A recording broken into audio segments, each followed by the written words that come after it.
자, 이제 오늘 예수께 가는 길 제6장 공부하겠습니다. 지난 주에 이어서 6장입니다. 믿음과 받으심입니다. 믿음과 받으심. 우리가 지난 시간에 6장의 전반부를 살펴봤습니다. 6장의 전반부는 믿음에 대한 얘기인데 그냥 믿음이 아니라 예수님을 그냥 영접하는 믿음이 아니라 죄를 승리하는 믿음에 대해서 살펴봤습니다. 그래서 이 죄를 승리하는 믿음이 우리 속에서 어떻게 작동되는지, 그래서 어떻게 시험과 유혹에서 벗어날 수 있는지, 그 한 3페이지, 4페이지 그 후에 나올 것 같아요. 예수께서 말씀하시기를 이라고 시작하는 그 문단부터 저희가 살펴보겠습니다. 근데 오늘은 받으심, 6장의 제목이 믿음과 받으심인데 오늘은 그 받으심에 대한 내용이 주로 나오는 것 같아요. 그래서 받으심이란 무엇인가? 예수께 우리가 믿음으로 나갈 때 우리를 있는 그대로 받아주신다는 것입니다. 하나님께서 우리에게 약속을 주신 그 말씀 그대로 우리를 받아주신다는 것이에요. 그래서 의심하지 말고 믿음으로 나오라는 그 말씀을 여기서 지금 하고 있는 것입니다. 기도하면은 예수께서 응답하실 것이고 우리가 죄를 고백하고 회개하면 죄를 용서해 주실 것이다 하는 그런 약속을 믿고 그대로 나오면 된다 하는 말씀입니다. 자, 제가 그 문단을 읽으면서 함께 생각해 보도록 하겠습니다. 자, 읽겠습니다. 예수께서 말씀하시기를 그러므로 내가 너희에게 말하노니 무엇이든지 기도하고 구하는 것은 받은 줄 믿으라. 그리하면 너희에게 그대로 되리라 라고 하셨다. 이 허락에는 조건이 있나니 즉 하나님의 뜻을 따라 기도하는 것이다. 자, 응답받는 기도의 조건 뭐라고 나왔죠 여기? 하나님의 뜻을 따라 기도하는 것이라 했어요. 사실 이 얘기는 너무 뻔해 보이고 너무 상식적인 대답 같아요. 그죠? 하나님의 뜻대로 기도하면 응답하겠다. 그거 당연한 얘기 같습니다. 그런데 이 말 때문에 좀 시험을 받는 분들이 계세요. 어떤 분들이냐면은 그분들은 이렇게 생각하는 것입니다. 하나님이 자기 뜻에 맞는 것만 골라서 응답하시는 거 그거 너무한 거 아닙니까? 너무 이기적인 거 아닙니까? 네? 내 뜻도 좀 받아주셔야지 왜 하나님 뜻만 받아줍니까? 하는 이런 얘기죠. 근데 우리 부모들도 그렇게 하지 않아요. 그렇게 하지 않습니까? 철없는 아이가 요구하는 대로 우리 다 들어주지 않죠. 철없는 아이들이 요구하지만 그 중에서 부모의 뜻과 맞는 것을 들어주죠. 네? 왜냐하면 아직 그 아이가 어리니까. 그래서 부모의 사랑과 지혜로 최선의 길로 인도하는 것처럼 우리 하나님께서도 그분에 따라서 기도하는 것을 받아주실 수밖에 없어요.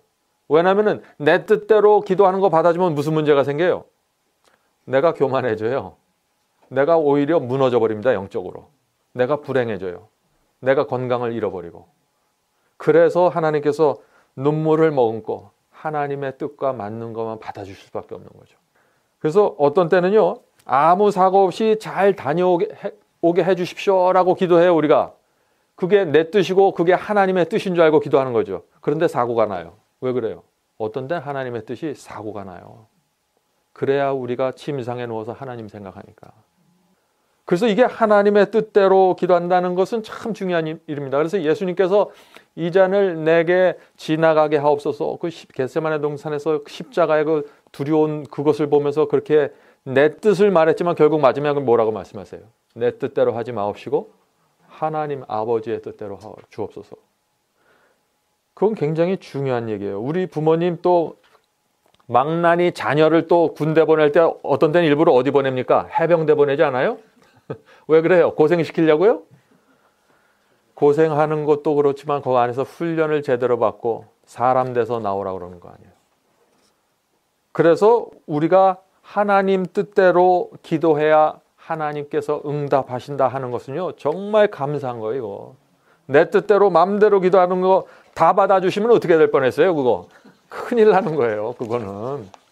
자, 그런데 우리가 하나님의 뜻을 어떻게 알 수 있습니까? 하나님 뜻대로 기도하라 그러는데 하나님의 뜻이 뭔지를 알아야 기도할 거 아니에요. 뭔가요 그게? 그래서 성경이 주어진 것입니다. 성경 말씀을 읽어야 됩니다. 성경 말씀을 공부해야 하나님의 뜻이 뭔지 알고 기도할 수 있어요. 그래서 시편 107장 11편을 보면 이런 말씀이 있습니다. 하나님의 말씀을 거역하며 지존자의 뜻을 멸시함이라. 그래서 하나님의 뜻을 거역하는 것과 지존자의 뜻을 멸시하는 게 같은 거예요. 하나님의 말씀과 하나님의 뜻이 같은 뜻이라는 것이에요. 그래서 하나님의 말씀을 공부해야 하나님의 뜻을 분별하고 그 뜻에 맞춰서 기도할 수 있다는 것이죠. 근데 오늘날 기독교의 문제가 뭡니까? 기도만 해요. 기도만 열심히 합니다. 그러면 어떤 문제가 생겨요? 기도만 열심히 하면, 말씀은 접어두고 기도만 열심히 하면 어떻게 돼요? 기도만 열심히 하니까 옆에서 볼 땐 멋있게 보이죠? 영적으로 보이죠? 근데 무슨 문제가 생깁니까? 그거는 기도 열심히 할 때 떠오르는 생각, 떠오르는 느낌, 감정, 이것 쫓아가게 되는 거예요. 성경을 모르니까 내가 기도했는데 하나님께서 이런 느낌을 주셨다. 이런 생각을 주셨다. 그러니까 이거는 무조건 하나님의 뜻이다. 이렇게 착각하는 거예요. 그게 맞을 수도 있고 안 맞을 수도 있어요. 그래서 성경에 기록된 하나님의 뜻이 동쪽으로 가라고 하면은 어떻게 기도해야 되냐면, 주님, 제가 동쪽으로 가야 될 텐데 제가 어떻게 해야 됩니까? 주께서 동쪽으로 가는 문을 열어주십시오. 이렇게 기도해야 그게 하나님의 뜻과 맞아서 하나님께서 마음 놓고 응답해 주실 수 있다는 것입니다. 이해하시겠습니까? 예. 근데 동서도 분별하지 못하는 사람이 기도만 하면 남쪽으로 빠진다는 거예요. 아시겠죠? 그래서 이게 참 쉬운 것 같지만 중요한 얘기입니다. 그래서 평소에 하나님의 말씀, 성경 말씀을 열심히 기도하는 사람들이 기도 응답도 잘 받는 것입니다. 또 하나, 또 응답받는 비결에 또 하나가 있는데, 그거는 회개와 거듭남입니다. 우리가 회개하고 거듭나는 경험을 해야 주의 뜻을 분별할 수 있고 주의 마음을 읽을 수 있는 것입니다. 그렇지 않으면, 우리가 거듭나지 않으면 어떻게 돼요? 자꾸 내 뜻으로 끌고 가고 싶어요. 나의 이기적인 마음, 나의 교만한 마음, 그쪽으로 응답이 이루어졌으면 하는 마음으로 기도해요, 항상. 그래서 기도하는 사람은 항상 나에게 회개와 중생의 경험을 달라고 먼저 간구하는 것이 굉장히 중요합니다. 요게 기도하고 섞여져야 하나님께서 우리의 기도를 받아주실 수 있다는 것이죠. 자, 그 다음에 계속 읽겠습니다. 그런데 우리를 죄에서 깨끗이 씻어 당신의 자녀로 삼으시고 우리로 거룩한 생애를 살 수 있게 하시는 것은 하나님의 뜻이시다. 기도 응답받는 비결이에요. 뭐에 대해서 기도하라는 거예요? 우리를 거룩한 생애를 살 수 있도록 도와달라고 기도하라 이거예요. 그건 100% 그거는 하나님께서 마음 놓고 응답하실 수 있는 기도가 된다는 것이죠. 그런데 이렇게 이제 하나님의 뜻대로 기도를 하잖아요. 그러면 그게 반드시 응답된다는 것이에요. 그래서 그 하나님의 뜻대로 기도하면 반드시 감사한 마음으로 그것이 이루어질 줄 알고 믿으라는 얘기입니다. 계속해서 읽어보죠. 그 다음에 읽겠습니다. 그러므로 우리는 이러한 축복들을 구할 수 있으며, 어떤 축복이요? 하나님의 뜻대로 구하는 축복들은 얼마든지 구하라는 거예요. 이러한 축복들을 구할 수 있으며 또한 우리가 그것들을 받은 줄로 믿고 받았으니 하나님께 감사할 것이다. 예? 그렇죠? 하나님의 뜻대로 기도하면은요, 그것을 받을 줄로 믿고 즉시 그대로 살아가야 된다는 얘기예요. 기도는 따로 하고 하나님의 뜻대로 기도를 해놓고 자기는 맨날 고민하고 그러면 그게 뭐예요? 그게 믿음이 없다는 거거든요. 그래서 하나님의 뜻대로 기도하면은 하나님께서 함께 하실 것을 믿고 행함으로 옮겨야 된다는 것이에요. 그래서 기도와 믿음과 행함은 같이 가는 거다. 예? 우리가 이렇게 움직일 때 드디어 성령께서 우리의 길을 열어주시고 우리에게 새로운 마음을 주시고 새로운 생각을 주시고 새로운 소원을 주신다는 것입니다. 근데 이런 경험들이 아무에게나 일어나는 건 아니에요. 이게 6장에서 일어나는 경험이에요. 이게 6장에서. 네? 무슨 얘기인가? 5장에서 우리가 뭘 배웠죠? 헌신을 배웠잖아요. 우리의 마음을 온전히 주님께 드리는 그런 사람들이 이런 경험 속으로 들어갈 수 있다는 거예요. 네? 그러니까 거듭나지 않고 온전히 자신의 생애와 마음을 바치지 못하면 기도도 잘 안 되는 거예요. 이게 기도도. 그래서 제가 지난 시간에 말씀드렸죠. 항상 그리스도인의 모든 경험은 우리 자신을 하나님께 온전히 드리는 바로 거기서부터 시작된다 그랬잖아요. 그게 바로 여기서도 적용이 되는 얘기입니다. 자, 우리 다니엘의 케이스를 한번 볼까요? 다니엘의 케이스는 뭐예요? 우리가 다니엘 1장에 나오는 바벨론 왕이 음식을 주는데 온갖 산의 진미를 주는데 어디에 뜻을 정했어요. 그래서 왕의 음식을 거절하는 얘기가 나오잖아요. 그 말씀이 나오는데 여기에서 바로 사탄의 시험으로부터 벗어나는 그 세 가지 그 비결이 나옵니다. 그 다니엘서 1장 8절부터 9절이죠. 다니엘서 1장 8절 9절입니다. 자, 여기 순서대로 우리가 그 경험이 어떻게 진행되는지 한번 확인해 보죠. 다니엘은 뜻을 정하여 왕의 진미와 그의 마시는 포도주로 자기를 더럽히지 아니하리라 하고. 자, 다니엘이 뜻을 정하는 일이 먼저 이루어집니다. 다니엘이 뜻을 정했다고 그랬어요. 근데 무슨 뜻을 정한 거예요? 다니엘이 자기 뜻 정한 게 아니에요. 하나님의 뜻을 정한 거예요. 하나님의 뜻을 알고 그것을 정한 거예요, 자기가. 그래서 하나님의 뜻을 정했죠. 그 다음에 뜻을 정한 다음에 그 다음에 어떤 순서로 넘어가나. 그 다음 단계는 그것을 행함으로 옮깁니다. 다니엘이 어떻게 옮기나 보세요. 계속 읽겠습니다. 자기를 더럽히지 않게 하기를 환관장에게 구하니. 자, 더러운 음식, 왕이 먹는 음식 그거 거절했습니다. 거절하기로 뜻을 정했어요. 그 다음에는 행함으로 옮기는데 환관장, 음식을 주는 환관장을 찾아가는 것이에요. 그래서 제가 나를 더럽히는 이 음식을 먹지 않겠습니다. 그것이 하나님의 뜻이기 때문에 제가 그렇게 하겠습니다. 뜻을 바뀌었어요. 행함으로 옮겼죠. 그 다음에 세 번째 단계는 우리가 여기 두 번째 단계까지 가면은 세 번째 단계는 하나님께서 해주시는 거예요. 여기서부터는. 그게 뭐냐? 하나님이 다니엘로 환관장에게 은혜와 긍휼을 얻게 하신지라. 다니엘이 그렇게 요청했을 때 환관장이 받아들였어요. 그것을 요청을 받아들여서 이제 산의 진미를 주지 않는 일이 나오죠. 이건 뭐냐면은 하나님의 은혜로 환관장의 마음이 변화된 거예요. 부드럽게 다니엘의 마음을 받아들일 수 있도록. 그래서 우리가 뜻을 정하고 믿음으로 그것을 옮기면 행함으로 옮기면 세 번째 단계는 하나님께서 해주시는데 어떤 때는 상대편의 마음을 변화시키고 어떤 때는 내 마음을 변화시켜 주셔서 그 뜻이 하나님의 뜻이 이루어지도록 하나님께서 역사해 주신다는 것입니다. 그래서 우리의 삶 속에 이것이 늘 반복되는 것이에요. 이것이. 자, 근데 오늘날 또 이런 고민을 하는 사람들이 많이 있습니다. 이런 고민이에요. 시험 받을 때 나도 다니엘처럼 뜻을 정하고 전진하고 싶은데 그게 잘 안 됩니다. 기도해도 내가 열심히 기도하는데 정욕과 욕심을 떨쳐버릴 수가 없습니다. 그래서 결국에는 시험에 자꾸 굴복하게 됩니다. 성경에는 시험이 올 때 기도하면 응답해 주신다 그랬는데 뜻을 정하면 승리할 수 있다고 했는데 왜 나는 안 될까요? 이런 질문이죠. 예? 무엇이 문제입니까? 이런 분들의 문제는 대개 어디서 일어나냐면요. 5장의 경험이 없어서 그래요. 내 자신의 마음과 생애를 주님께 드리지 못해서 그래요. 주님께 내 마음과 생애를 드리지 않은 상태에서 승리하려고 그래요. 주님께 내 마음을 드리지 않는 상태에서 내가 뭔가 이루어내려고 합니다. 그래서 자꾸 실패하는 거예요. 그래서 5장의 경험과 이 6장의 믿음은 굉장히 연관되어 있다는 것. 이것이 신앙의 비결이에요. 신앙의 비결. 그래서 부분적으로만 바치고 따르는 사람들 사이에서는 항상 큰 문제가 생깁니다. 어떤 문제가 생기나요? 자기가 어떤 한 부분을 바치지 않잖아요? 그럼 사탄이 그걸 알아요. 그걸 공격해요. 그러면 바친 부분에서는 항상 승리하는 것 같은데 바치지 않는 부분에서는 항상 무너져 버려요. 그래서 옆에서 볼 때 저 사람이 어제는 기가 막힌 그리스도인인데 오늘은 형편없이 쓰러지네. 이런 두 가지 전혀 다른 모습이 그 생애 속에서 나타나는 것입니다. 이래서 주변 사람들이 혼돈하고 하나님께 영광을 돌리지 못하기 때문에 참 문제가 생기는 것입니다. 그래서 그 본인 스스로도 그래요. 맨날 똑같은 문제 쓰러지 그럼요. 안 버린 부분이 있기 때문에 맨날 똑같은 부분에 쓰러져요. 죄가 똑같은 게 반복될 때 사람은 가장 실망합니다. 자기 자신에 대해서. 어제는 이거 쓰러졌는데 오늘은 다른 게 쓰러지면은 그래도 그건 좀 나아요. 근데 똑같은 게 쓰러지잖아요. 그럼 참 그거는 깊은 좌절 속으로 들어갈 수밖에 없어요. 그래서 우리가 우리 자신이 갖고 있는 그 문제를 정확하게 진단해야 된다. 자, 계속해서 읽겠습니다. 그 다음입니다. 예수께로 나아가 깨끗이 씻음을 받고 부끄러움이나 후회가 없이 율법 앞에 설 수 있는 것은 우리의 특권이다.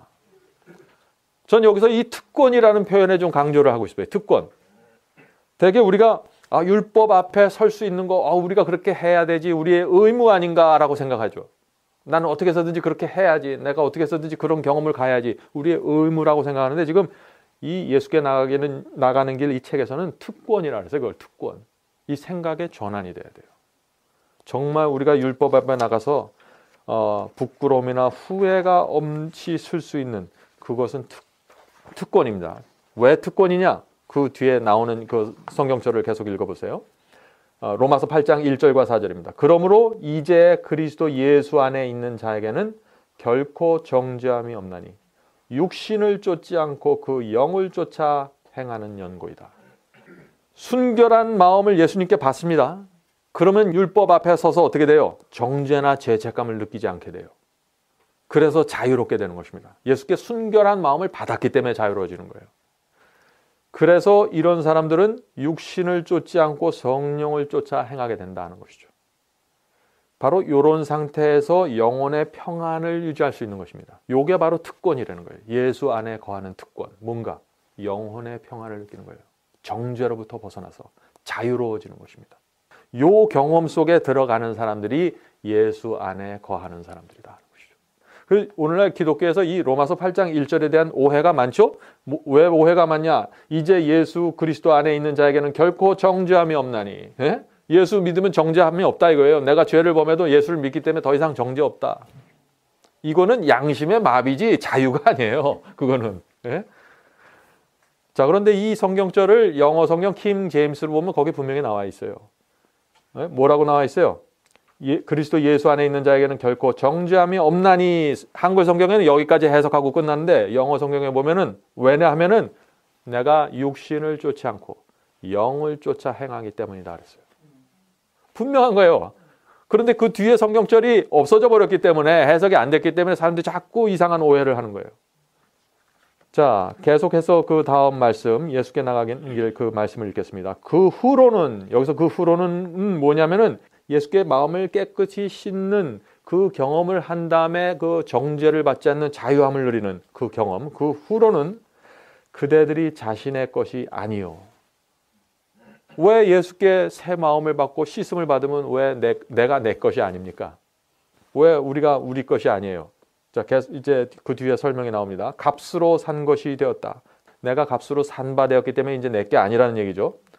근데 무슨 값으로 내가 산 바 되었어요? 무슨 값으로? 피값으로. 그리스도의 피값으로 우리가 산 바를 됐어요. 그래서 나는 이제 내 게 아니라는 거예요. 그 대신 나는 예수님의 피로 내가 팔려가 버렸어요. 나는 이제 예수님의 종이 됐어요. 의의 종이 되는 경험이죠. 그렇기 때문에 나는 내 게 아니라는 거예요. 그런데 우리가 그 팔려간 그 대가로 뭘 받았어요? 영혼의 평안과 자유를 얻었잖아요. 그러니까 특권이잖아요, 이게. 자, 계속해서 읽겠습니다. 그 뒤에 베드로전서 1장 18절 19절 말씀 나오죠. 너희가 구속된 것은 은이나 금같이 없어질 것으로 한 것이 아니요 오직 흠없고 점없는 어린 양 같은 그리스도의 보배로운 피로 한 것이니라. 성경 말씀과 정확하게 일치되는 말씀을 우리가 지금 공부하고 있는 것입니다. 자, 그 다음에 계속해서 읽겠습니다. 하나님을 믿는 이 단순한 행동으로 말미암아 성령께서는 그대들의 마음속에 새 생명을 나게 하신 것이다. 이 성령을 통해서 우리 마음속에 새 마음을 받는 것, 거듭남을 받는 그런 경험이죠. 그대들은 하나님의 가족 가운데 한 어린아이로 출생되었나니 하나님께서 당신의 아들을 사랑하시는 것처럼 그대들을 사랑하실 것이다. 우리가 새 마음을 받으면 하나님께서 우리를 어떻게 사랑하신다고요? 하나님께서 예수님을 사랑하는 것처럼 우리를 똑같이 취급하시고 사랑하신다는 거예요. 이거는 너무나 엄청난 얘기를 해서 상상하기도 어려운 얘기예요, 이게 지금. 저는 이런 얘기를 볼 때 정말 얼마나 마음이 감동되는지 모르겠어요. 하나님께서 나를 사랑하시는데 당신의 아들 그리스도처럼 나를 사랑하신다는 거예요. 기가 막힌 얘기 아니에요? 그런데 왜 우리가 이렇게 새로 태어남을 경험하면은 하나님께서 나를 예수님처럼 사랑하실까? 아들처럼 사랑해 주실까? 하나님께서 바리새인도 사랑하셨잖아요. 예? 또 죄를 범고 죄를 마음속에 품고 있는 거듭나지 않은 영혼도 사랑하시잖아요. 그런데 사랑스럽게 보는 건 아니에요. 히틀러를 너무나 사랑스럽게 봐요, 하나님이? 불쌍해서 사랑하는 거예요, 불쌍해서. 저거 지옥불에서 건져줘야 될 텐데. 그런데 거듭남을 경험한 영혼을 사랑하는 눈은 예수님을 바라보는 눈으로 사랑한다는 거예요. 왜 그러는가? 왜 그러는가? 여기 Christ Object Lesson 312페이지에 이런 말씀이 있습니다. 이것은 뭐냐면은 우리가 거듭날 때 도대체 어떤 경험이 생기는지 이렇게 기록하고 있어요.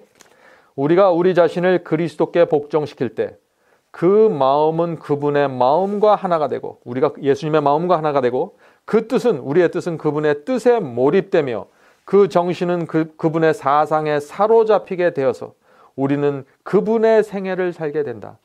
바로 이것이 그분의 의의 옷을 입는다는 의미이다. 하나님께서 우리를 보실 때 예수의 정신을 보시는 거예요. 예수의 생각과 예수의 사상과 예수님을 보시는 거예요. 그래서 똑같이 사랑할 수밖에 없다는 거예요. 이게 그리스도의 의의 옷을 입는 경험입니다. 이게 뭐 특별한 경험 아니에요. 빌립보서 2장에 나오는 너희 가운데 이 마음을 품으라. 누구의 마음이요? 그리스도 예수의 마음이.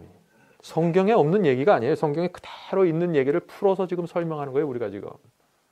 우리가 예수의 마음을 품는 경험을 했기 때문에 하나님께서 우리를 예수님을 바라보는 그 눈과 사랑으로 바라보시는 거죠. 자, 계속해서 읽겠습니다. 그 다음에 이제 그대들 자신을 예수께 바쳤은즉 다시 돌아서지도 말고 그에게서 떠나지도 말고 오직 날마다 말하기를 나는 그리스도의 것이다. 나는 내 자신을 그에게 바쳤다고 하라. 주장하라.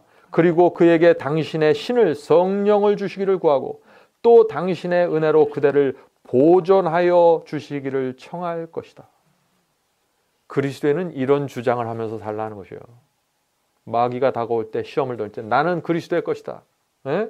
나는 그분께 마음을 바쳤다. 가까이 오지 말라. 그렇게 주장하면서 살아가는 것이에요. 이거 굉장히 중요한 얘기죠. 아침에 일어나서 이 주장을 하고 시작하십시오. 하루를. 그러면 달라집니다. 자, 계속해서 읽겠습니다. 그대들이 그의 자녀가 되는 것도, 그러니까 그대들이 하나님의 자녀가 되는 것도 그대 자신을 하나님께 바치고 그를 믿음으로 말미암아 되는 것처럼. 자, 이게 뭐냐? 우리가 예수님을 믿고 칭의를 받는 것, 우리가 예수님을 믿고 거듭나는 요 경험과 계속해서 읽겠습니다. 그대들이 그의 안에서 사는 것도 역시 그와 같은 모양으로 되어야 할 것이다. 자, 이것은 무슨 얘기냐면은 말이 좀 어렵게 번역이 되어 있는데 우리가 예수님을 영접하고 칭의되는 경험, 거듭나는 경험, 이 경험과 또 예수님 안에서 실제적으로 살아가는 경험, 그게 뭐예요? 성화를 얘기하는 거예요. 칭의도 그렇고 성화도 그렇고 다 똑같다는 얘기예요. 그게 내 뜻대로 되는 것이 아니라 내 힘으로 되는 것이 아니라 성령의 능력으로 된다는 거예요. 어떤 분들은 이렇게 칭의는 예수님의 능력으로 되고 성화는 내 행함으로 되는 것이다. 아니라는 거예요. 그게. 둘 다 똑같이 성령의 능력이 중심에 들어가 있는 것입니다. 그게 없으면 아무것도 안 되는 거예요. 그런데 모든 게 성령의 능력으로 된다 그러면 내가 할 수 있는 건 아무것도 없네요. 그렇게 질문하죠. 내가 할 수 있는 게 뭐예요? 우리가 배웠습니다. 문둥병자의 심령으로 주 앞에 나가는 거예요. 주님께 간절히 매달리는 거예요. 그건 우리가 할 수 있어요. 그것까지 난 그런 마음도 없습니다. 그러면 그런 마음을 달라고 기도하세요. 네, 그런 마음을 달라고 간절히 기도하세요. 그게 우리가 할 수 있는 거예요. 우리가 그렇게 하면 그 다음부터 하나님께서 책임져 주시고 성령을 보내주시고 그 마음속에 역사하시고 우리의 심장을 도려내고 버리고 해서 그 경험 속으로 끌어가신다는 얘기입니다. 그래서 구원은 믿음으로 받는 것이지만 성령으로 되는 것이다. 은혜로 되는 것이다. 자, 계속해서 그 다음 문장이요.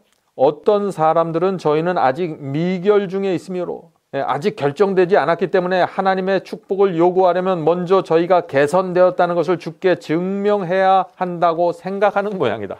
예? 뭐예요? 하나님께 나가기 전에 내가 먼저 고칠 거 고치고 나가야지 어떻게 이렇게 나가냐. 염치 없이. 이렇게 생각하는 거예요. 근데 그렇게 생각하지 말라는 것입니다. 내가 무엇을 행하고 내가 먼저 회개해서 깨끗하게 한 다음에 내가 주님께 나가야지. 그거 잘못된 생각이라는 것이에요. 그렇게 하면 여러분들 못 나가세요. 그건 여러분들 스스로 할 수 있는 경험이 아니기 때문에. 회개하는 것도 깨끗하게 되는 것도 하나님의 능력에 의해서 이루어지는 창조의 역사입니다. 그것은 내가 먼저 고치고 나가겠습니다. 그럼 내가 먼저 창조하고 나갈게요. 이게 똑같은 얘기거든요. 안 되는 거예요. 그래서 하지 말라는 거예요. 그런 거. 그거는 내가 먼저 고치고 나가야죠. 이거는 겸손이 아니에요. 이거는 교만이고 이건 하나님의 뜻을 모르는 거예요. 자, 계속해서 읽겠습니다. 그 다음에 있는 문장들이 전 참 좋습니다. 그러나 저들은 지금이라도 하나님의 축복을 요구할 수 있다. 있는 그대로 하나님의 축복을 요구할 수 있다는 것이에요. 저들은 저희의 연약함을 돕기 위하여 하나님의 은혜와 그리스도의 신을 받아야 하나니 성령을 받아야 하나니 그렇지 않으면 악을 능히 대적할 수 없는 것이다. 연약함을 고치기 위해서는 성령을 받아야 된다는 얘기예요. 예수께서는 우리가 죄 많고 무력하고 도움이 요구되는 그러한 상태 그대로 당신께 나오는 것을 좋아하신다. 우리 부모들도 그러지 않나요? 우리 자녀들이 잘못하고 뭔가 큰 실수를 했는데 방에 들어가서 나오질 않아요. 왜 안 나오니? 그러니까 먼저 다 내가 고치고 그 다음에 떳떳했을 때 나갈게요. 이게 되질 않잖아요. 그게 어린아이가 그게 되나요? 우리는 우리의 연약함과 어리석음과 죄가 많은 그대로 나가서 참회하는 마음으로 그분의 발 아래 엎드릴 수 있는 것이다. 이게 예수님의 사랑입니다. 우리도 우리 자녀들이 정말 잘못했다는 마음과 태도를 가지고 고개를 숙이고 우리에게 오면 어떻게 하나요? 우리 부모님들이 그냥 온 사랑으로 퍼부어서 껴안아주지 않습니까? 거기에는 뭐 용서해 줄게라는 말도 필요 없는 거예요. 그의 태도와 마음을 보고 우리가 용서받는 것처럼, 우리 자녀들 용서해 주는 것처럼 우리도 하나님께 그렇게 나가야 된다. 계속해서 읽겠습니다. 그의 사랑의 팔로 우리를 안으시고 우리의 상처를 싸매시고 우리에게서 모든 누추한 것을 깨끗이 씻어주시는 일은 그의 영광으로 여기시는 바이다. 많은 사람은 여기에서 실패하나니 즉 그들은 예수께 저희를 직접 또는 개인적으로 용서하신다는 것을 믿지 아니한다. 자, 많은 사람들이 어디서 실패한다고요? 예수께서 우리를 직접 개인적으로 용서하신다는 사실을 믿지 않는다는 것이에요. 십자가가 온 인류의 죄를 다 용서해 주셨죠. 단번에 대속의 제물이 되셨습니다. 단번에 대속이 이루어졌어요. 그러니까 많은 사람들이 나는 이미 용서받았구나. 이미 도매금으로 한꺼번에 단체적으로 다 끝난 거구나. 이렇게 생각하는 사람들이 있다는 거예요. 그거 아니라는 거예요. 하나님께서 온 인류를 위해서 십자가에 매달리셨지만은 거기서 이루어진 대속과 용서는 예수님과 나와 개인적으로 이루어지는 거죠. 그것이 내 것이 되기 위해서는. 구원은 지극히 개인적인 경험이라는 거죠. 그래서 하나님께서 그리스도께서 우리를 개인적으로 만나셔서 우리를 개인적으로 용서해 주시는 이 사역을 그리스도께서는 영광스럽게 생각한다 해서 영광스럽게. 우리가 영광스러워 할 텐데 예수님께서 그걸 영광스럽게 생각한대요. 이게 하나님의 소원이에요. 얼마나 그 간절한 마음이 있으면 이런 표현을 사용하실까. 자, 계속해서 읽겠습니다. 그리고 저들은 하나님의 말씀하시는 바를 믿지 아니한다. 구원이 단체적으로 도매금으로 이루어진다라고 생각하는 사람들은, 개인적으로 이루어진다고 생각하지 않는 사람들은 하나님의 말씀하시는 그 말씀 그 자체를 믿지 아니한다는 얘기예요. 조건대로 응하는 모든 자들이 저희 죄 전부가 관대히 용서함을 받는다는 것을 아는 것은 저희의 특권이다. 네, 하나님께서 정해놓은 조건이 있어요. 그 조건만 맞추면은 하나님께서 확실하게 용서해 주신다는 것입니다. 하나님의 허락은 그대들을 위한 것이 아니라는 의심을 버려라. 어떤 분들은 성경을 읽으면서 이 말씀은 나를 위한 게 아니야. 저 의로운 사람을 위한 거지. 이렇게 생각한다는 거예요. 그렇게 하지 말라는 거예요. 그 허락은 모든 회개하는 범죄자를 위한 것이다. 범죄자를 위한 것이에요. 이 말씀이. 이 용서에 대한 말씀이. 자, 조건대로 응하는 자는 모두 용서받겠다고 했죠. 그 조건이 뭡니까? 근데 여기서 우리가 앞에서 쭉 살펴본 거예요. 그건 뭐냐면 첫 번째, 내가 뭘 하려고, 내 스스로 뭘 하려고 하지 말고 있는 그대로 주님께 나오라는 거예요. 이거 조건입니다. 두 번째 조건은 예수께 나가는데 예수께서 직접 내게 오시고 내가 예수께 직접 나가야 된다는 거예요. 그리고 개인적으로 나가야 된다는 거예요. 예수님을 개인적으로 만나서 내 죄를 내려놓고 그 자리에서 용서받으라는 얘기예요. 이 조건이 이루어져야 돼요. 세 번째는 하나님께서 성경에 용서하시겠다 하신 그 말씀을 믿고 받아들이라는 거예요. 근데 죄를 용서해달라고 기도를 하는데 그 용서하시는 허락을 안 받는 사람들이 있어요. 그래서 기도하고 또 기도하고 또 기도하고 계속 기도해요. 허락이 안 나오니까. 허락은 안 와요. 허락은 이미 말씀 속에 있기 때문에. 성경에 기록된 말씀이 있는데 왜 내가 개인적으로 또 허락을 받아야 돼요? 많은 사람들이 그렇게 해요. 이제 성경 공부를 할 때 어떤 예언의 해석을 가르치고 어떤 진리를 가르쳐 주잖아요. 그럼 성경에 그게 기록되어 있는데 무슨 얘기를 하냐면 성령께서 내게 개인적으로 그걸 말씀해 주실 때까지 난 그거 안 지키겠습니다. 그게 무슨 얘기예요? 성령의 뜻과 성경의 뜻이 다르다는 얘기가 뭐예요? 성경에 있으면은 그게 성령의 뜻이고 그리스도의 뜻이고 하나님의 뜻입니다. 그거 있는 그대로 액면으로 받아들이는 것을 가리켜서 믿음이라고 그러는 거예요. 그 믿음이 없으면 영혼의 평안이 없어요. 하나님의 약속도 붙잡을 수 없는 거고 늘 불안해하는 거예요. 자, 지금 제가 말씀드린 이 세 가지 조건을 만족시키면은 용서는 반드시 이루어진다는 거예요. 하늘 기록책에 내 죄 옆에 용서라고 딱 찍히는 거예요. 그거 눈으로 보는 것처럼 믿으셔야 돼요. 자, 계속해서 그 다음 말씀 읽겠습니다. 힘과 은혜는 봉사하는 천사들로 말미암아 모든 믿는 자들에게 분급되기 위하여 그리스도를 통하여 준비되었다. 우리가 기도할 때 능력과 은혜가 오는데 그것을 누가 나눠줘요? 천사들이 나눠준다네. 천사들이 다니면서 기도하면 천사가 나와서 그 그리스도의 힘과 은혜를 우리에게 나눠준 거예요. 자, 계속해서 읽겠습니다. 아무리 죄가 많은 자라도 저희를 위하여 죽으신 예수 안에서 힘과 순결과 의를 얻을 수 없는 것이 아니다. 아무리 죄가 많더라도 이것을 얻을 수 없는 게 아니라 다 얻을 수 있다는 거예요. 그는 저들에게서 죄로 더러워진 옷을 벗기고 의의 흰 두루마기를 입혀주시려고 기다리신다. 그는 저들에게, 예수님은 저들에게 살고 죽지 말라고 말씀하신다. 지금 우리가 죄를 범했을 때요, 우리가 너무 괴로워서 상한 심령으로 주 앞에 나갈 때 예수님의 모습이 지금 여기다 이렇게 묘사한 거예요. 예수님께서 흰 두루마기 옷을 들고 서서 기다리신다는 거예요. 빨리 와서 이거 입으라고. 저들에게 살고 죽지 말라고 지금 이 옷을 들고 있는 예수님의 심정을 우리가 이해하고 나면은요, 예수께 가지 않을 수가 없는 거예요. 자, 그런데 여기서 뭐라고 했죠?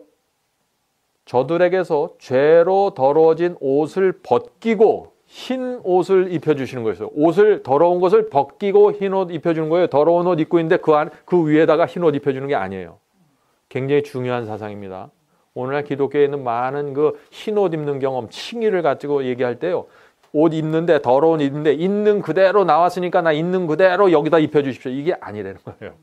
있는 그대로 나오라고 하신 말씀은 더러운 옷을 벗겨주기 위해서 있는 그대로 나오는 거예요. 너들 혼자 더러운 옷은 못 벗는다. 그러니까 더러운 옷 입고 나와. 그럼 내가 더러운 옷을 벗기고 새 옷을 입혀줄게.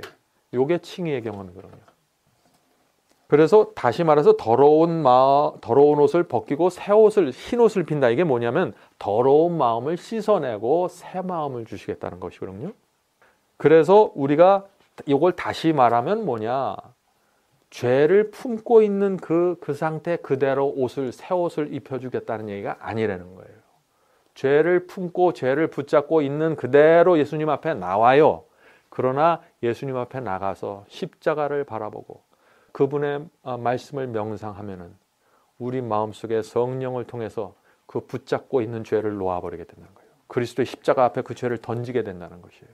죄를 던지는 것은 나지만 그 모든 과정과 역사는 성령을 통해서 이루어지죠. 그렇게 될 때 그 자리에서 새 옷, 흰 옷이 입혀진다는 것입니다. 그래서 성경에 나오는 용서, 또 흰 옷, 칭의, 거듭남, 중생 다 똑같은 얘기예요. 다 똑같은 경험입니다. 단어가 다르고 표현이 다르고 또 이 적용하는 그 상황이 다른 것뿐이지 다 의미는 동일한 경험이다 하는 것이죠. 자, 여기에 있어서도 또 큰 오해가 있죠. 더러운 옷을 벗기고 새 옷을 입힌다 그랬는데 여기 Christ Object Lesson 328페이지에 그리스도의 의에 대해서 이렇게 표현했어요. 그리스도의 의는 알고서 품고 있는 단 하나의 죄라도 가리워주지 않을 것이다. 이런 얘기하면 사람들이 무서워해요. 단 하나의 죄도 가리워주지 않는다. 근데 이거는요, 상식적으로 생각하면 너무나 당연한 거예요. 어떤 교인이, 어떤 그리스도인이 마음속에 알고서 사기를 하려는 마음을 갖고 있어요.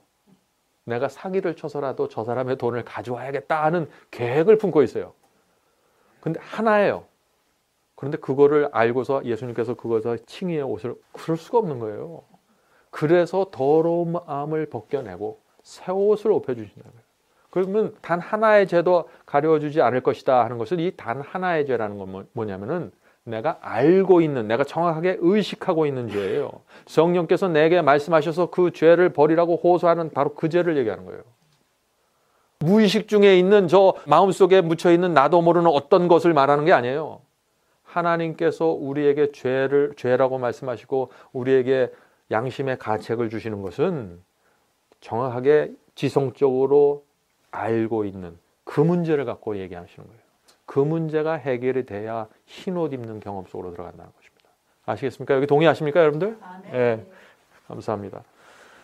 이게 왜 그러냐면요, 이 용서와 칭의와 거듭남이 일방적으로 이루어지지 않기 때문에 그러는 거예요. 예? 그거는 뭐 내가 어떤 상태에 있건 무조건 용서해주고 무조건 칭의를 해주고 그런 게 아니에요. 하나님의 성령을 통해서 하나님과 나가 계속 소통을 하는 것입니다. 내가 이것을 안 버리라고 하는데 성령께서 나를 통해서 그것을 버리라고 말씀하세요. 그래서 이 소통, 영적인 소통이 이루어지는 가운데 흰옷 입는 경험으로 들어가 버리는 거예요. 소통이 제대로 이루어져야 되는 거예요. 근데 오늘날 칭의와 용서와 거듭남에 설명하는 많은 기독교의 말씀들이 이 소통이 없이 그냥 일방적으로 이루어지는 걸 자꾸 얘기해요. 마치 이 칭의와 거듭남이 그냥 문서로만 이루어지는 것처럼. 칭의, 그건 법적인 선언이다. 하늘에서 선언하는 것이다. 문서적으로도, 하늘의 기록책에서도 그렇게 문서적으로도 이루어지지만은 하늘 문서에 기록된 그 기록은 우리 마음속에 반드시 이루어지는 것입니다. 우리 경험은 동쪽으로 하는데 문서만 서쪽으로 가는 게 아니에요, 이게. 제가 이거 계속해서 강조하는 이유를 정확하게 아셔야 돼요. 이게 도대체 어떤 경험인지. 자, 죄의 고백과 회개는 상한 심령으로 여기서 한다 그랬는데, 우리가 그런 얘기를 많이 하죠. 상한 심령으로 주합해 나가야 된다. 이 상한 심령이 뭐예요? 상한 심령. 그것은 내가 죄를 졌기 때문에 갖게 되는 심한 자책감을 얘기하는 거죠. 내가 죄를 이제 지긋지긋하게 여기는 거예요. 내 저 죄 때문에 내 인생이 이게 무엇인가? 내 영혼의 평안 다 잃어버리고. 네? 그래서 다시 내가 주님을 십자가에 못 박았구나. 정말 하나님께 대한 죄송함, 내 주변 가족과 내 자신에 대한 죄송함, 가족에 대한 미안함, 이런 모든 것을 갖고 상한 심령으로 주합해 나가는 거. 이게 회개하는 자의 심령이라는 거죠. 그런 사람에게 이제 의의 옷이 입혀지고 더러운 옷이 벗겨지고 이런 경험을 하는 것입니다. 자, 우리가 이것을 탕자의 경험으로 생각해 보면은 무엇인지 분명히 알 수 있어요. 탕자가 돌아왔을 때 아버지가 뛰어가서 첫 번째 한 게 뭐예요? 더러운 옷을 벗겨준 거예요. 깨끗이 씻어주고. 그 다음에 새 옷을 입혀줬다 그랬어요. 탕자의 이야기 가만히 보세요. 거기도 그런 얘기 나옵니다. 그 다음에 가락지를 끼워줬어요. 가락지는 하나님의 그 아버지의 유산을 그대로 이제 받을 수 있다는 그런 약속이죠. 그래서 아버지가 싫어서 집을 떠났지만은 돼지 우리 안에서 아버지의 사랑을 깨닫습니다. 아버지가 싫어서 떠나시는데 왜 떠났어요? 아버지가 아침에 일어나면은 일찍 일어나서 마당에 청소하라니까 싫은 거예요. 그 계명이 싫은 거예요. 네? 낮에 나가서 잡초 뽑으라. 이렇게 더운데 왜 일 시키나? 성경에 나오는 그 의무와 명령과 말씀이 싫은 거예요. 그래서 집을 떠난 거예요. 근데 돼지우리에 앉아서 다 망한 다음에 아버지를 생각하니까 그게 다 사랑이었어요. 나를 올바로 키우려는 하나님의 의지였어요. 아버지의 의지였어요. 이걸 다 깨닫고 나니까 계명은 나를 보호하는 울타리였구나. 그건 나에게 무거운 멍에와 짐이 아니었구나. 이걸 깨닫고 이제 아버지께 돌아가는 것입니다. 아버지를 바라보는 눈이 전혀 달라지는 것이죠. 자, 계속해서 그 다음 문장 읽겠습니다. 하나님께서는 유한한 사람이 피차 대우하는 것처럼 우리를 대접하지 않으신다. 그의 생각은 자비와 사랑과 지극한 긍휼의 생각이시다. 자, 이게 뭐예요? 참 재밌는 표현 나왔죠? 하나님께서는 우리가 피차 대우하는 것처럼 우리를 대접하지 않는다는 거예요. 그게 무슨 얘기인가? 우리가 어떤 사람이 죄를 범하면 용서해 주잖아요. 베드로 같은 경우는 몇 번까지 용서해 준다 그랬어요? 많이 용서해 준다 그랬잖아요. 근데 그 이상으로 또 잘못하면 어떻게 돼요? 이 사람 가망 없는 사람이구나. 뻔뻔한 사람으로 보는 거예요. 근데 하나님께서 우리를 그렇게 대접하지 않는다는 거예요. 우리가 죄를 많이 또 똑같은 죄를 여러 번 짓고 왔어도 우리처럼 대하지 않는다는 거예요. 이거 얼마나 감사해요. 우리처럼 대하면요, 그거 쳐다보지 말아야 돼요. 그거는 인간 취급하지 말아야 돼요. 하나님께서는 그런 분이 아니시라는 거예요. 우리가 믿는 하나님이 그런 하나님인 걸 알면은요, 자다가도 감사해야 돼. 자다가도. 네? 자, 계속해서 그 다음 말씀 읽겠습니다. 그는 말씀하시기를, 그 다음에 성경절이 나오죠. 이사야 55장과 44장 말씀입니다. 악인은 그 길을 불의한 자는 그 생각을 버리고 여호와께 나오라. 그가 널리 용서하시리라. 그 다음에 44장 22절 말씀입니다. 내가 내 해물을 빽빽한 구름에 사라진 같이 내 죄를 안개에 사라진 같이 도말하였으니 너는 내게로 돌아오라. 자, 여기서 보면은 앞에서는 용서한다고 나오고 뒤에는 무슨 얘기예요? 도말한다는 얘기가 나와요. 이게 무슨 얘기인가? 이게 어떤 관계가 있어요? 죄를 지으면은 용서받을 수 있습니다. 근데 그 용서받은 죄가 또 반복이 될 수 있잖아요. 근데 이 도말은 용서를 받은 그 죄가 반복되지 않을 때 그 죄가 blot out, 지워져 버린다는 거예요. 도말된다는 것입니다. 예? 그래서 이런 경험으로 우리가 나가야 된다 하는 얘기죠. 도말이라는 것은 그 죄가 반복되지 않는 그 상태를 얘기하는 것이죠. 자, 그 다음에 계속 읽겠습니다. 죽는 자의 죽은 것은 내가 기뻐하지 아니하노니 너희는 스스로 돌이키고 살지리라. 에스겔서 18장 말씀이죠. 사단은 하나님의 복된 보증을 빼앗으려고 노리고 있다. 그는 사람들에게서 한 줄기의 희망이나 한 줄기의 빛이라도 없이 하려고 하나 그러나 그대들은 이것을 허락하지 말아야 한다. 이 사단은 용서에 대한 그 한 줄기의 희망까지도 뺏어버리려고 노력한다는 거예요. 사단이 어떻게 그 희망을 빼앗아갈까요? 사단이 우리 마음속에 용서에 대한 희망을 어떻게 빼앗아갈까요? 그 다음에 보세요. 이렇게 뺏어간다는 거예요. 시험하는 자에게 귀를 기울이지 말고 말하기를. 우리 속에 속삭임으로써 빼앗아간다는 거예요. 뭐라고 속삭여요? 사단이 뭐라고 속삭입니다. 포기하라고 속삭여요. 야, 너 염치도 없다라고 속삭여요. 그죠? 믿는 사람이 어떻게 그렇게 살 수 있냐? 그렇게 속삭여요. 완전히 좌절하게 만들어서 용서받지 못하게 만들어요. 그게 사단의 속삭임이라는 거예요. 어떤 사람은 그걸 정직한 음성이라는데 아니에요. 그건 정직한 게 아니에요. 용서를 받는 게 정직하지 왜 용서를 안 받는 게 정직해요. 어떻게 해서든지 용서 받으셔야 돼요. 살으셔야 돼요. 그래서 우리가 아버지의 사랑과 용서를 받아야 된다. 아버지의 사랑과 그리스도의 성품과 십자가를 올바로 이해해야 사단의 속삭임에 넘어가지 않고 굴복하지 않게 되는 거예요. 우리 아버지도 자녀들 그렇게 대하지 않잖아요. 웬만한 사람들은. 왜? 근데 하늘 아버지를 우리보다 못한 사람으로 만들어요. 나를 위해서 죽으셨다는 바로 그 사랑을 포기하면요. 십자가가 아무 소용없게 됩니다. 자, 그런 다음에 이제 탕자의 고백이 이어져요. 탕자가 이제 아버지께 돌아와서 이제 이렇게 고백하는 것입니다. 읽겠습니다. 나에게는 자비로운 하늘 아버지가 계시니 이제 마귀가 속삭일 때 탕자가 이렇게 저항해서 마귀한테 되받아쳤다는 거예요. 나에게는 자비로우신 하늘 아버지가 계시니 내가 비록 그의 사랑을 저버리고 그가 내게 주신 축복을 낭비하였을지라도 우리 얼마나 축복을 많이 낭비했습니까? 수많은 빚을 졌는데 우리가 얼마나 그것을 낭비하고 거절했어요.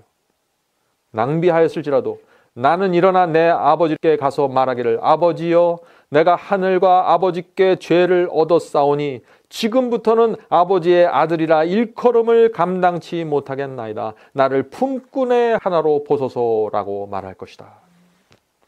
이것이 탕자가 마귀의 속삭임을 물리치고 하나님께 달려가서 하나님께 드린 말씀이에요. 주님, 나는 아버지의 아들이 될 자격이 없습니다. 저는 그 사실을 너무나 잘 압니다.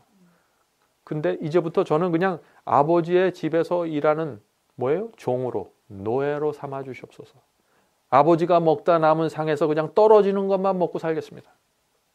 이게 뭐예요? 구원받은 자의 태도예요. 구원받은 자의 태도. 이것이 참된 회개의 정신입니다. 죄를 주님께서는요. 사단의 속삭임이 굉장히 치열하잖아요. 우리가 빚을 적게 받은 사람한테는 사단이 속삭이지도 않아요. 근데 빚을 많이 받은 사람들한테는 속삭여요. 이렇게. 네? 왜냐하면 빚을 많이 받으면 양심이 예민해지거든요. 그 사람들한테는 속삭이는 게 아주 결정적인 역할을 할 수 있어요. 네? 그래서 빚을 많이 받은 사람이 죄를 범하면 데미지가 그렇게 큰 거예요. 데미지가. 그래서 주님께서는 죄를 품고서 뻔뻔스럽게 교회 나오는 사람들, 그 사람들까지도 그 마음의 중심을 꿰뚫어 버리면서 그 사람이 지금 무슨 죄를 마음에 품고 있는지를 아시면서도 그 사람에게 접근해서 그 영혼에게 성령을 주셔서 양심에 호소하고 주님께 나오기를 기대하신다는 거예요. 하나님께서는 그런 분이시라는 거예요. 그런데 우리가 하물며 상한 심령을 가지고 주 앞에 나가서 죄를 고백하면 당연히 용서해 주신다는 거예요. 당연히. 이거를 믿어야 구원이 이르러오는 것입니다. 믿음으로 말미암는 의는요. 믿음으로 말미암는 구원은 여기서부터 시작되는 거예요. 여러분들 너무 높은 수준에 올라가시려고 하지 말고 이 수준부터 하나씩 밟아 올라가셔야 돼요. 자, 계속해서 읽겠습니다. 이 비유는 탕자의 비유죠. 탕자의 비유는 어그러진 길로 나간 자를 다시 영접하심에 대하여 말하고 있다. 그래서 누가복음 15장 18절에는 이런 말씀이 있는 거죠. 아직도 상거가 먼데 아버지가 저를 보고 아버지가 먼저 본 거예요. 측은히 여기어 달려가 목을 안고 입을 맞추었다. 여러분들 혹시 이런 경험 하신 적 있으세요? 여러분의 아버님이 여러분이 죄 짓고 돌아왔는데 재산 다 까먹고 돌아왔는데 막 뛰어와서 목을 안고 목을 끌어안고 입을 맞춰주는 거예요. 재산 다 망가 아주 집안을 들어먹으는데 그게 아버지라는 거예요. 그게 하늘 아버지라는 거예요. 지금 탕자의 경험 갖고만도 지금 여기 뭐라 그러냐면 이 저자는 이 비유라도 하늘 아버지의 무한하신 긍휼을 표현하기엔 부족하다 그랬어요. 예? 뛰어와서 목을 끌어안고 입 맞추는 이 표현 갖고도 부족하다는 거예요. 그런데 왜 우리가 예수님께 못 나가요? 근데 왜 우리가 자꾸 마귀의 속삭임에 굴복하려고 그래요? 그렇게 하지 말라는 것이죠. 아버지의 사랑을 주장하라는 것입니다. 우리가 한 번도 인간들에게 이런 대접을 받지 못했잖아요. 내가 다 들어먹었는데 그 사람이 나한테 와서 끌어안고 뛰어와서 입 맞추고 이런 대접을 받지 못했잖아요, 우리가. 그래서 이게 뭔지를 모르는 거예요, 지금. 이게 도대체 너무나 엄청나기 때문에. 자, 계속해서 그 다음 말씀을 읽겠습니다. 당신의 선지자를 통해서 말씀하시기를 내가 무궁한 사랑으로 너를 사랑하는 고로 인자함으로 너를 인도하였다라고 하셨다.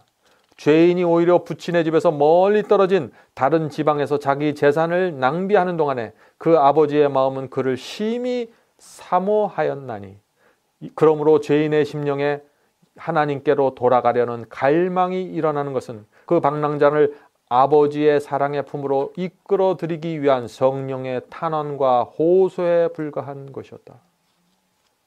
자, 이 죄인이 이 탕자가 돼지우리에 앉아서 다시 돌아가려고 마음먹은 그 자체도 탕자가 잘나고 탕자가 의로워서 하는 게 아니라 뭐예요? 성령의 역사였다는 거예요. 집에서 기다리고 있는 그 아버지의 마음을 대신 전달해 준 그 성령의 역사를 통해서 이런 일들이 생긴다는 거죠. 그래서 우리 마음속에 아버지께 돌아가려고 하는 그런 생각들이 떠오르고 아버지 앞에 나가고자 하는 그런 심령의 충동이 일어날 때마다 하늘에 계신 아버지께서 지금 이걸 원하시는구나 하고 생각하시면 되는 거예요. 네? 자, 오늘은 여기까지 하겠습니다. 이제 기도하고 마치도록 하겠습니다. 하늘에 계신 아버지, 저에게 탕자의 심령을 허락해 주시옵소서. 저희 마음속에 주님을 향한 간절한 마음을 주시고 혹시 저희 마음속에 아버지께 나가기도 부끄러운 것들이 있으면 주님 치료해 주시고 저희에게 뛰어오셔서 껴안아 주시고 입술을 맞춰 주시옵소서. 그 사랑 속에 저희가 굴복할 수 있도록 도와주시옵소서. 주님, 저희 마음속에 늘 영혼의 평안을 주시고 아버지의 사랑을 바라보고 주장하면서 살아갈 수 있도록 축복해 주시옵소서. 예수님의 이름으로 간절히 기도합니다.